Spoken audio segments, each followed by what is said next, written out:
The time I almost died in Laos because I took budget backpacking a bit too far. My hostel was going to book me a taxi, but I wanted to find myself a tuk-tuk because I was sure it was going to be cheaper, and I did, at 6 a.m. It was at this moment that he knew he fucked up. At one point we were going into some pretty heavy traffic, and I noticed the tuk-tuk was swaying a lot, and I look in his mirrors and he is falling asleep. I kept tapping him to wake up and he just laughed as he spoke no English. At this point, my heart was racing. I started sending my stepdad voice notes saying, oh, I'm literally going to die and I hope I make it out alive. But he wasn't even going to get them as my sim stopped working. So I was just hoping that when they find my dead body and my phone, my loved ones can hear my last words. Jace, I literally might die. I tried to take the cheap option. Like, am I dead right now? Like, am I dead? Life update. I can see the station. And yes, I could see the Lao China Railway, and I'd never been so relieved. This is a lesson that it's okay to spend a bit more on safety.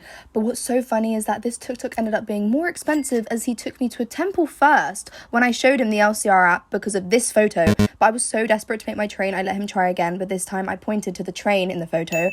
At the end of the day, I can't be mad at him because he got me there alive, and he was probably finishing work or something because it was 6 a.m. He took the time out of his day to drive me, and without him the rest of my day would not have happened, and it was such a good day. So what is a little bit of stress? This station was actually really cool. It reminded me so much of an airport, and it even had the bag scanning things like security. I was there with plenty of time and got a mysterious fish sandwich. It was actually quite nice. Then I headed to the train and I got a bed, so I had a lovely lie down and watched Outer Banks.